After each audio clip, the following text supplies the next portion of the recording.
ibadah. Wow, harusnya sih makin semangat ya. Apa kabar semuanya? Sehat ya pasti? Luar biasa juga harusnya. Oke, kita mau mulai ibadah kita. Kita mau angkat pujian saat pagi hari ini dengan sikap berdoa.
Jauh-jauh dari penyakit COVID-19 yang sedang mewabah di mana-mana ya Yesus. Tuhan, sebentar kami akan memuji dan memuliakan nama-Mu ya Bapa. Di luar keterbatasan kami ya Bapa, walau kami hanya ibadah lewat virtual ya Bapa, semoga setiap hadirat-Mu tetap terjaga di hati kami ya Bapa, dan semoga setiap lagu-lagu yang akan kami naikkan bisa menyenangkan hati-Mu ya Yesus. Ampunilah segala dosa dan pelanggaran kami ya Bapa, jika kami melupakan hati-Mu dari bangun tadi hingga saat ini Yesus. Terima kasih ya Bapa. Amin. Oke, kita mau bangkit berdiri semuanya. Tapi Kak Fadil punya pertanyaan. Siapa yang percaya bahwa Tuhan Yesus baik? Aku harap semuanya sih angkat tangan ya. Biarpun aku gak bisa lihat dulu, tapi Tuhan Yesus bisa lihat siapa yang percaya bahwa Dia baik. Biarpun kita punya keterbatasan ibadah, biarpun sekolah juga jadi gak nyaman, tapi kita harus tetap percaya bahwa Tuhan Yesus tuh baik buat kita. Oke? Kita mau angkat pujian.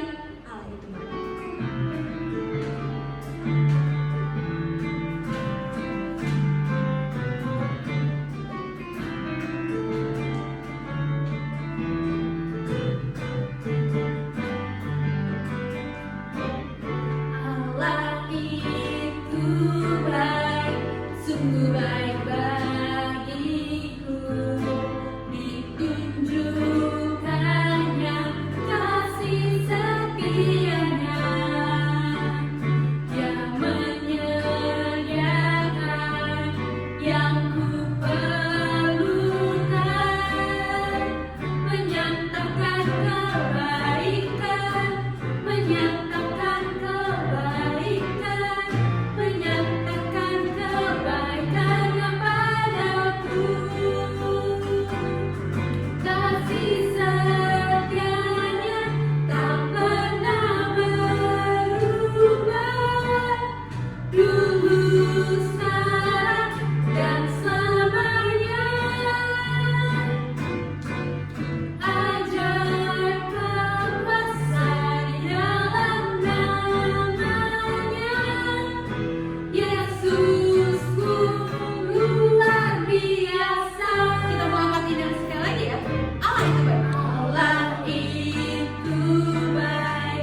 Berarti Tuhan Yesus luar biasa ya. Percaya semua dong.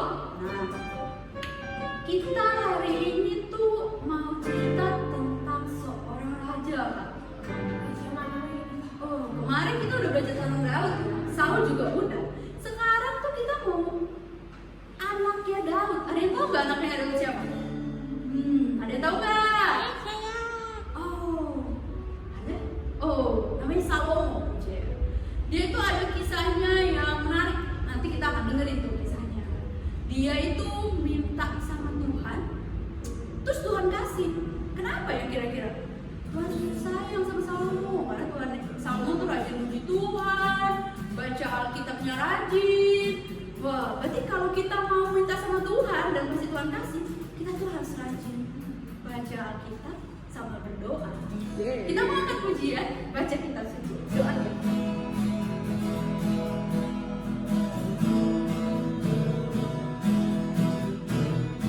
Baca kitab suci, doa tiap hari, doa tiap hari, doa tiap hari. Baca kitab suci, doa tiap hari. Kalau mau tunggu, kalau mau tunggu, kalau mau tunggu. Glory haleluya. Baca kitab suci, doa tiap hari. Kalau mau tunggu. Sekali lagi ya, dari apa? Baca kitab suci, doa tiap hari, doa tiap hari, doa tiap hari. Baca kitab suci, doa tiap hari. Kalau mau tunggu, kalau mau tunggu, kalau mau tunggu. Glory haleluya. Baca kitab suci, doa tiap hari. Kalau mau tunggu.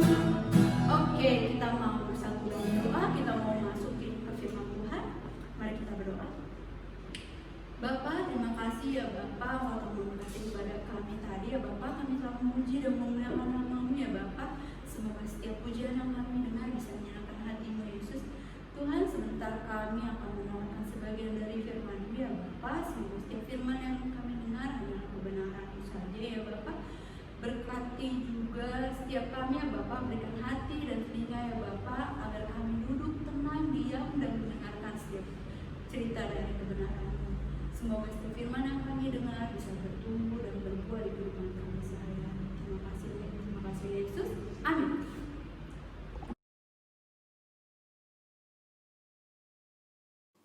Halo adik-adik.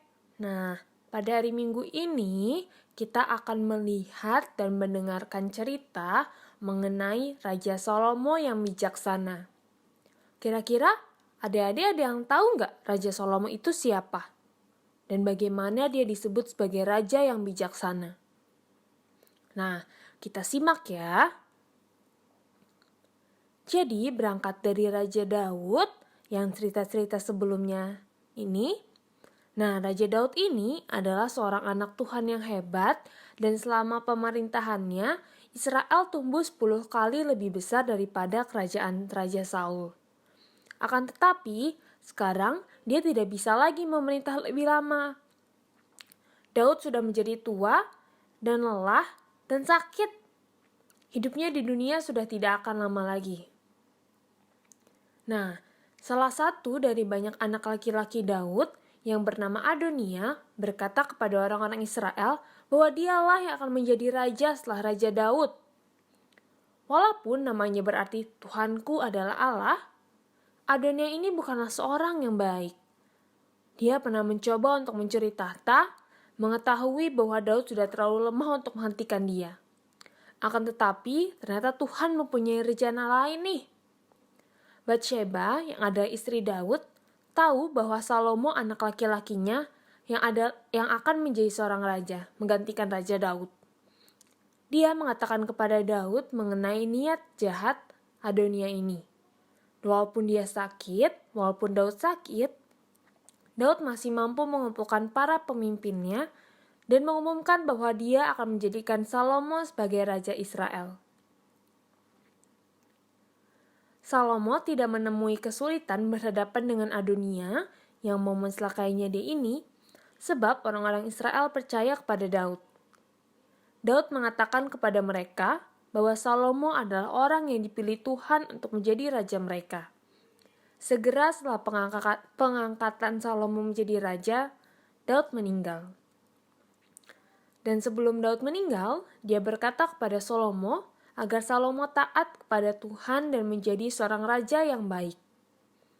Lakukanlah kewajibanmu dengan setia terhadap Tuhan Allahmu dengan hidup menurut jalan yang ditunjukkannya, kata Daud kepada anaknya Salomo.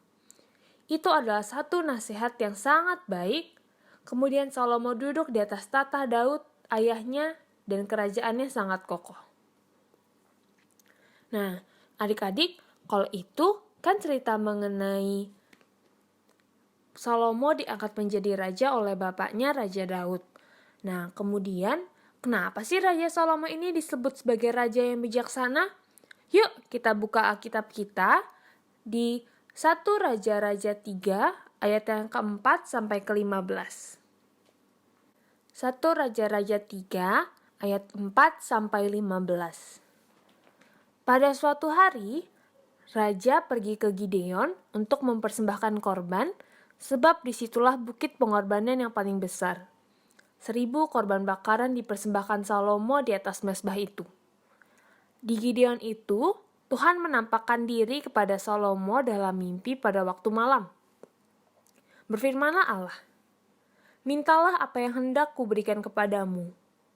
Lalu Salomo berkata, "Engkaulah yang telah menunjukkan kasih setiamu yang besar kepada hambamu Daud, ayahku, sebab ia hidup di hadapanmu dengan setia, benar dan jujur terhadap engkau. Dan engkau telah menjamin kepadanya kasih setia yang besar itu dengan memberikan kepadanya seorang anak yang duduk di tahtanya seperti pada hari ini. Maka sekarang ya Tuhan Allahku, Engkaulah yang mengangkat hambamu ini menjadi raja menggantikan Daud ayahku, sekalipun aku masih sangat muda dan belum berpengalaman. Demikianlah hambamu ini berada di tengah-tengah umatmu yang kau pilih, suatu umat yang besar yang tidak terhitung dan tidak terkira banyaknya. Maka berikanlah kepada hambamu ini hati yang paham, menimbang perkara untuk menghakimi umatmu dengan dapat membedakan antara yang baik dan yang jahat. Sebab siapakah yang sanggup menghakimi umatmu yang sangat besar ini? Lalu adalah baik di mata Tuhan bahwa Salomo meminta hal yang demikian.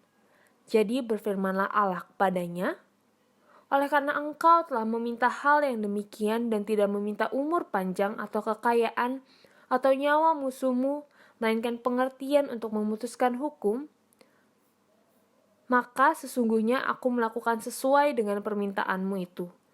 Sesungguhnya aku memberikan kepadamu hati yang penuh hikmat dan pengertian, sehingga sebelum engkau tidak ada seorang pun seperti engkau, dan sesudah engkau tak akan bangkit seorang pun seperti engkau. Dan juga apa yang tidak kau minta, aku berikan kepadamu, baik kekayaan maupun kemuliaan, sehingga sepanjang umurmu tak akan ada seorang pun seperti engkau di antara raja-raja. Dan jika engkau hidup menurut jalan yang kutunjukkan, dan tetap mengikuti segala ketetapan dan perintahku, sama seperti ayahmu Daud, maka aku akan memperpanjang umurmu. Lalu terjagalah Salomo, ternyata ia bermimpi. Sekembalinya ke Yerusalem, berdirilah ia di hadapan tabut perjanjian Tuhan. Dipersembahkannya korban-korban bakaran dan korban-korban keselamatan. Kemudian ia mengadakan perjamuan bagi semua pegawainya. Demikian firman Tuhan. Nah, adik-adik, kalau misalnya dari bacaan firman Tuhan tadi, kira-kira adik-adik sudah kebayang belum? Sudah terjawab belum? Kenapa Raja Salomo ini disebut sebagai raja yang bijaksana? Jadi kan tadi ceritanya Salomo bertemu dengan Tuhan di dalam mimpinya. Terus Raja Salomo ini ditanya, "Kamu meminta apa nih dari Tuhan? Aku bisa kasih semuanya apapun yang kamu minta." Kemudian tanpa pikir panjang, tadi kan bacanya Raja Salomo langsung jawab kan, Raja Salomo tuh tidak meminta uang yang banyak, atau meminta jadi lebih kaya, meminta istana lebih besar, atau minta umur yang lebih panjang. Tapi Raja Salomo meminta hikmat dari Allah. Nah, Raja Salomo cuma minta pemahaman dan pengetahuan tentang apa yang baik dan apa yang jahat, sehingga pada saat Raja Salomo memerintah Raja Israel, dia melakukan hal yang baik buat Tuhan. Nah, mendengar permintaan Salomo yang seperti itu, Allah jadi sangat senang, ya gak sih? Mintanya bukan yang aneh-aneh. Allah cuma minta supaya Raja Salomo mengerti, minta hikmat, minta kebijaksanaan. Yang oleh karena itu, Tuhan memberikan hikmat dan kebijaksanaan itu kepada Salomo.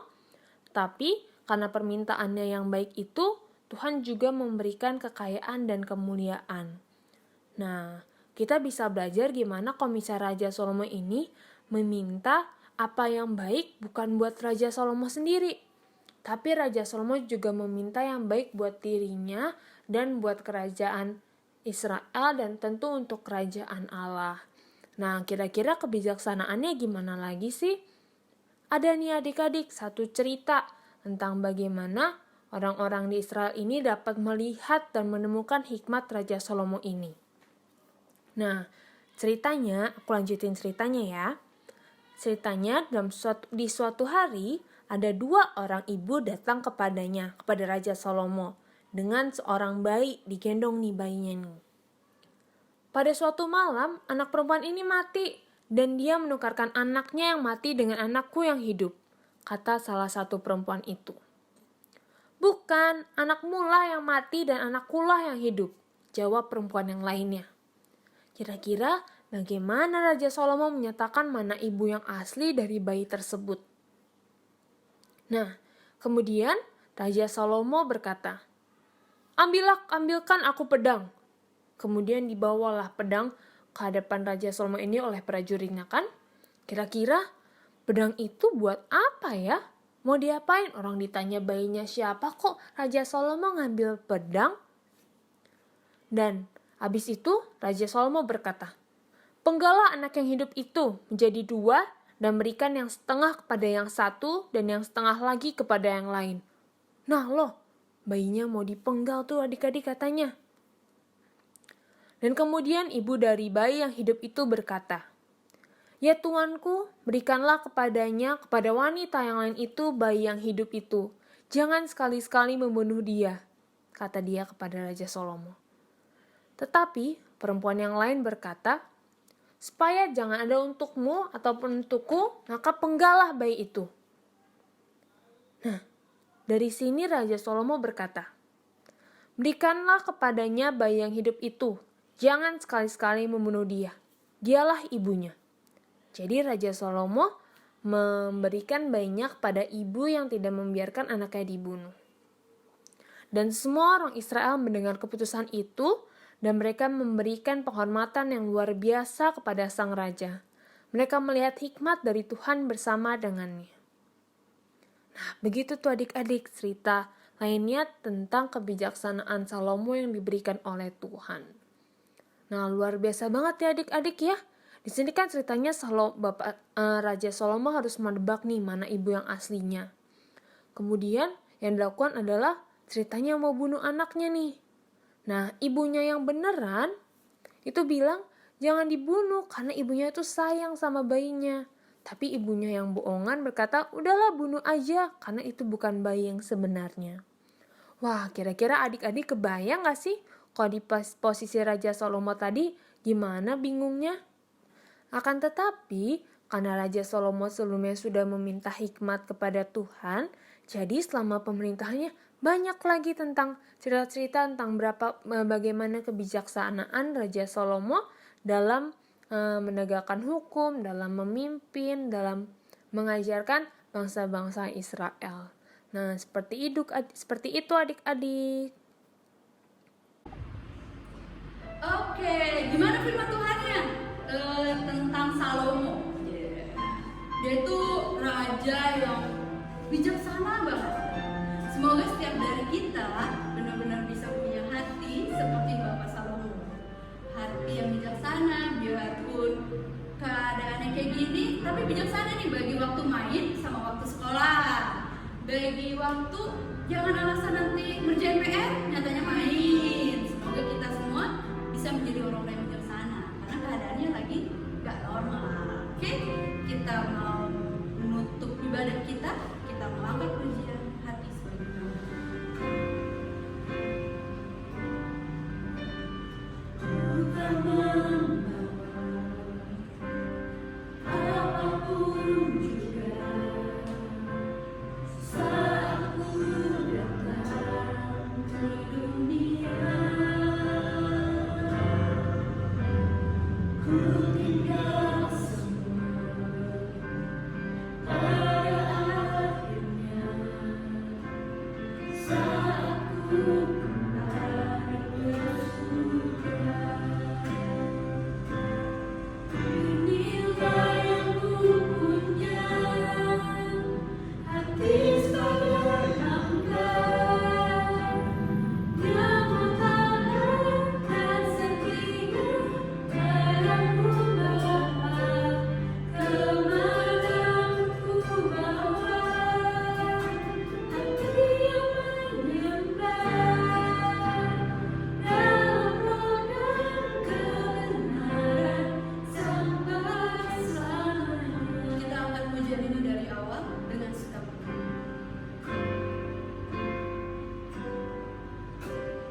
Ku tak membawa apapun juga saat ku datang ke dunia.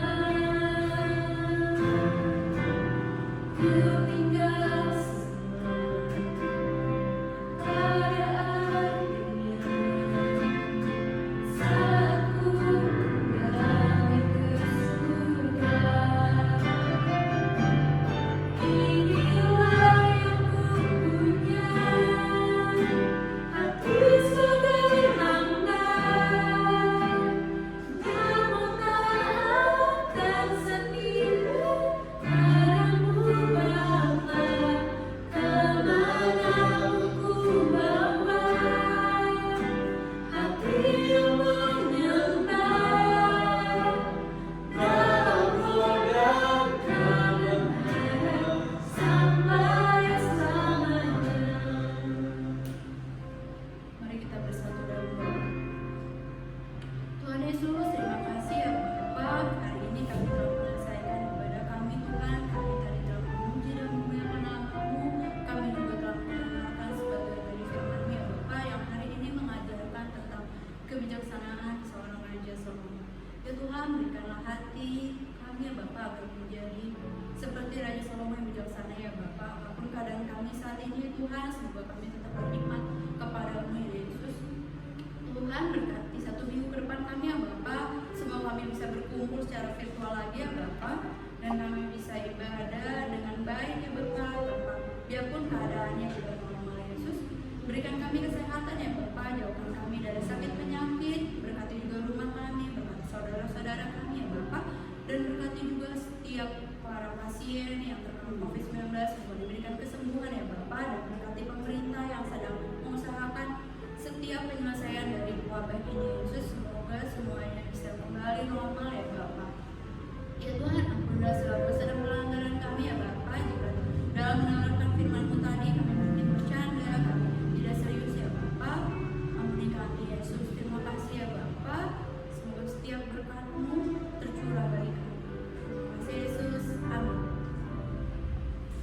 Kita sama-sama doa Bapa kami. Bapa kami yang di surga, dikuduskanlah nama-Mu, datanglah kerajaan-Mu, jadilah kehendak-Mu di bumi seperti di surga. Berikanlah kami pada hari ini makanan kami yang secukupnya, dan ampunilah kami akan kesalahan kami, seperti kami juga mengampuni orang yang bersalah kepada kami. Dan jangan membawa kami ke dalam pencobaan, tapi lepaskanlah kami daripada yang jahat, karena Engkau yang kerajaan dan kuasa dan kemuliaan sampai selamanya. Kita hanya ini mendapat